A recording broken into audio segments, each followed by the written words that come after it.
Hi there, and welcome back. Penelope took her nap, and now she's ready. She jumped up here, got ready to get started for the lecture. I don't know if that means she's going to nap some more or whatever her story is, but never let it be said that I have to work alone, huh? So, we're going to deal with Lecturette 4 here, and this is Mental Illness Counterpoint Foucault.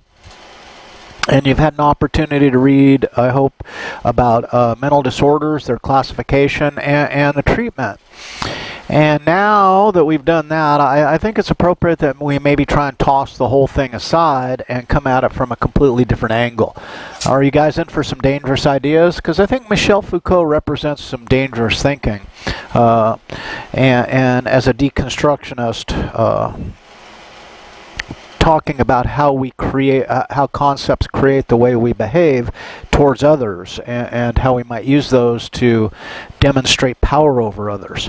So, two core questions that come out of this kind of conversation, at least for Foucault, is under what conditions can one speak of illness in the psychological domain?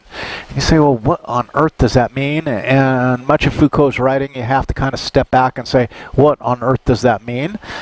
He's not the most accessible author in the world, but then people who are doing the high-level thinking probably, become less accessible as part of that process.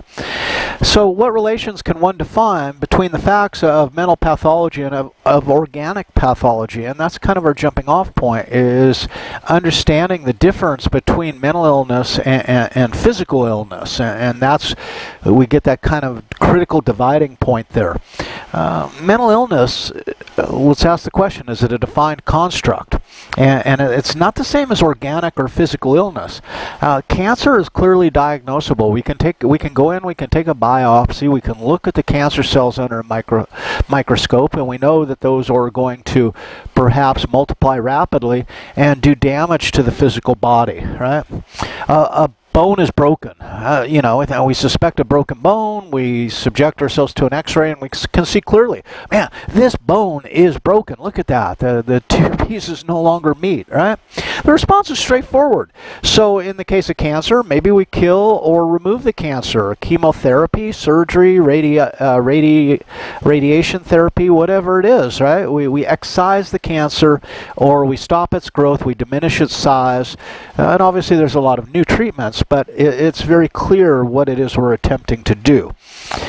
Mental illness, on the other hand, is a social construct, and it's defined, right? It's defined within the DSM-5. That's the 5th edition, right, of the Diagnostic and Statistical Manual of mental disorders. And the idea was that this puts therapists essentially on the same page, that it should increase the reliability of diagnosis between different psychologists for the same client. There's been numerous revisions to the DSM, and some of the revisions are prompted because the diagnostic criteria isn't that good, and there's still quite a bit of unreliability in the diagnoses by different psychologists. So that's one challenge to kind of editing or redesigning the DSM. Certain disorders are removed. Other disorders are created, disorders are recategorized, and at that point you go, well, then a broken bone's a broken bone. How can you remove a mental disorder? You just say that it doesn't exist anymore? And I think what they're saying is the concept, the criteria under which that mental disorder is diagnosed is not working any longer. Or maybe it's a larger issue that maybe we don't want to, homosexuality was thought to be a disorder. And if we go back 30 or 40 years and look in the DSM, we can see, homosexuality is a disorder. And not a lot of people will go there in this day and age in calling that a disorder. The argument now is more about, is it a choice, is it a lifestyle, or is it kind of a birthright, is more the conversation than is it a disorder. So we find that disagreement between practitioners is not all that uncommon, and we're using a conceptual work to define what is disordered or what is not disordered. Now, to what extent, then, is mental illness relative? Notice it's relative to time, because over time we see different labels that are, dementia praecox is a great label for elements of schizophrenia, but it doesn't exist anymore, right? It's not a term that's in use, right? So if these terms go in and out of fashion, what does that mean for the disorder they were attempting to describe? And that becomes, to me, the very curious issue indeed. And it's easy for me to talk this way because I'm a social psychologist. I'm not interested in mental disorder. I mean, I feel for people who have mental disorder. I mean, I think it's horrible, and I think that the empirically based treatment is a fantastic thing, but my focus in psychology has been more empirical and the power of the situation. So I can stand as somewhat an outsider within this lecturette rather than embedded in the clinical psychology practice. Right? Foucault suggests that mental illness cannot be understood as separate from coercion or discipline. That is, that what we have is an acceptable range of behaviors in a given society. And if we deviate from those behaviors, then we might earn labels. And the deviation is largely a result of to what extent do we believe that this behavior is a threat to society, a threat to our culture, a threat to social order, whatever it's being measured against. Right? So we may coerce, that is, tell people not to behave that way or not to think that way, and if they do, then we might feel entitled to medicate them, to bring them back around into what's narrowly defined as appropriate behavior, appropriate thinking, right? And we may then use discipline. So you can see that for Foucault, the dividing line between mental illness and criminal behavior as defined by society might be pretty nebulous. That in fact, what separates the two, and often maybe they're actually kind of similar in how they're treated. So the inmate, and it used to be inmates in asylums, and then it becomes patients, and now one of the favorite terms is clients, right? But the inmate is judged, threatened, and subjected to treatment or coercion. So as long as we go to a mental institution and we behave within the parameters that have been required for us, then we're determined to be doing well and improving, right? And they may reduce our medication. To the extent that we are operating outside of the approved behaviors, then that could be a reason to confine us, to put us in a padded room, to give us medication. And note that I'm presenting this as a counterpoint. I'm not saying that there isn't such a thing as mental disorder, and I'm not saying that mental disorder shouldn't be treated. But I think it's useful for us to immerse ourselves in this counterpoint kind of as a big what if. And what if Foucault is correct, right? So the inmate is judged. Now, this judgment, this is a strange concept. And Foucault borrows heavily from Jeremy Bentham. And Bentham was really interested in the prison system and how correction should work. And one prison system that Bentham suggested was called the Panopticon. And really it was an exercise in efficiency. And the Panopticon then is, if you can imagine, all the cells are arrayed in a circle. In fact, let's jump, let's jump to the picture for a minute. And you can see, I'm going to jump back and forth here for a minute. You can see all the cells then are arrayed in a circle on multiple tiers around the guard tower. So the guard tower, instead of being on the edge of the prison, is in the center of the prison, and the cells arranged in a circle around it. Bright lights emit from the Panopticon, that center point, all the time. What happens is the bright lights essentially blind the prisoners so they can't tell whether they're being observed or not. They can't tell if there's a guard in the tower, 10 guards in the tower, because they can't see because of the blinding light. This is a fascinating concept, and what Bentham is saying is this makes for a super efficient prison, right? Because you can really minimize the personnel needed to run it. Well, Foucault uses this as a metaphor, right? That in our world, in our day-to-day life, we are constantly observed. And part of that being observed is being evaluated. And we get away okay if we operate within the behavioral parameters that's set for us by a society, right? And this might be morals, this might be ethics, or it might be the actual legal aspect to behavior. So we're constantly evaluated, and we're constantly under threat of capture or internment. So we break a law, the police come, they arrest us, and then they put us in jail after, a court appearance. But the same is true. So back in the day when Britney Spears was having her issues with her alleged bipolar disorder, as soon as her behavior became so extreme and looked to be a threat to her or a threat to her offspring, however you want to view that, then the courts were allowed to give a 3-day pickup order, and she would be picked up on a 5150 for 72 hours, put to a mental hospital and observed, and then subjected to evaluation. And on the basis of that evaluation, the psychologist could then inform the courts about what should be done. Now, she was released, and usually under promise to take one's medication. But imagine this idea of being constantly under surveillance, and that's the surveillance society. We know that anywhere you are now, you might as well just assume you're on camera. Now, anxiety and guilt then become the result of this constant observation. Am I being watched? And this creates anxiety. And if I do anything wrong and someone detected it, am I going to be then arrested, incarcerated, interned into a mental hospital, whatever it is? So we kind of live or function under this omnipresent anxiety or guilt.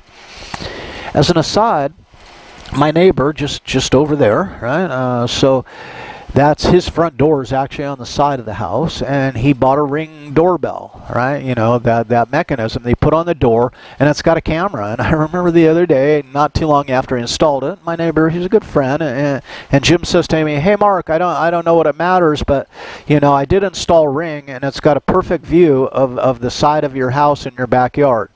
And I'm like, And I don't know where that imagery is being uploaded. I don't know what's going on, right? But now it's like, wow, I'm on constant observation if I go to that side of my house or in my backyard. And whether you're doing anything wrong or not isn't necessarily the issue, right? The fact is now I'm being continuously monitored. And anytime anyone wants, they can get the footage from the Ring Corporation, right? And see me doing whatever it is I happen to be doing at the time. So we do live in a surveillance society, and for better or worse. Some people might point out advantages, other people can point out disadvantages to this. Now, the Panopticon, according to Foucault, right, must not be understood as a dream building. It's a diagram of mechanism of power reduced to its ideal form.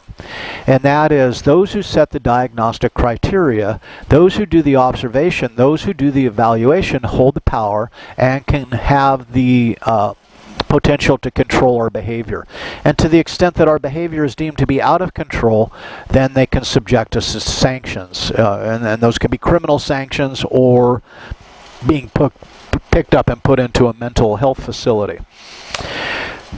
This is on the basis of what we conceptualize mental illness to be. Some level of deviance that at some point, using the cliche, crosses the line. Right? And these lines are explicated in the Diagnostic Statistical Manual, right? The diagnosis by diagnostic criteria. When we deviate to a certain extent, it's just scoring us points. And once we get to a high enough level, then the label goes on us. But the big question, and the question that Foucault continues to return to, would mental illness exist if the diagnostic criteria was absent? If the desire to control people's behavior didn't exist, would mental illness exist? And that's kind of the big question. It's one to wrestle with, and you can take kind of a practical view and dismiss most of what I've said over the last, 14 minutes. Or you can take a more theoretical view and kind of embrace the ideas or be somewhere in between. So from an existential point of view, and that's existential philosophy, Each aspect of behavior represents an individual's expression of their being in the world, or Dasein, according to Heidegger. So we're talking about, this is me, and this is who I am. And if I'm a little whacked out, then I'm a little whacked out, right? If I'm suffering severe depression and I don't feel like getting up off the couch, is it appropriate for others then to step in and somehow attempt to correct that? And these are big issues, and there's no right or wrong, and that's why I'm presenting it to you guys, because I like us to struggle with our thoughts about how we view each other and how we view our world. So what are the laws of human nature by which we're being evaluated? And of course, in our case, going back to the DSM, it is definitely laying out criteria where we're either behaving in an acceptable manner or an unacceptable manner, right? And with Freud, among others, explanation and exploration of causal mechanism of mental pathology gave way to analyzing the defense mechanisms.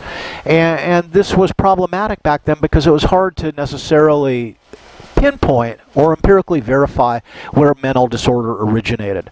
So the causal mechanisms might be unclear, but one thing that Freud was rock solid gold on, right, was the defense mechanisms that he explained. Projection, displacement, and the 5 others. When you look at these are observable behaviors in response to situational components, right? So do we treat the cause of the pathology, or do we treat the defenses, and how would those processes differ? And I think that they would differ dramatically. Look who's here. This is our big buddy. This is the biggest cat in the house, right, Quincy? When we got Quincy, he was a sickly little kitten that looked like next to death. I take him to the vet, so the vet can check him out, and the vet looks at me and says, okay, we gave him some medication, but I don't hold high hopes. And look at this guy now. He's like 16 pounds worth of cat, right? And he's a lover. So, again, what are we doing? Are we working on the cause, or are we working on the observable artifacts of the cause? What would be the difference? Okay. So, to what extent is mental illness about control? And this is kind of the underlying question. Is there a relationship between specific mental illnesses and violation of social and or moral order? All right. That becomes a tremendous issue as well. So what is the threat? What's the nature of the threat? And who is entitled to exert the control and evaluate for the threat? And these then are the power structures. And this is what Foucault continues to return to, is the power structures maybe create mental illness, that mental illness doesn't exist unless someone creates the diagnostic criteria. Extreme viewpoint, but certainly fascinating. So how do diagnostic criteria capture or respond to the nature of the threat? And this is where you guys come in, and this is going to be your assignment. So this is going to be discussion board number 3. For your original post, I want you to assume Foucault's position, right? And this is an exercise in critical thinking. You might not agree with Foucault, and that's A-okay. That's fine. But can you put yourself in Foucault's shoes and work from his point of view? So let's adopt Foucault's position. Let's name a disorder, and through your reading, you saw a bunch of disorders. Give an example of its diagnostic criteria, okay? And you might need to do a little searching on this, or there might be enough information in the text to help you with that, either way.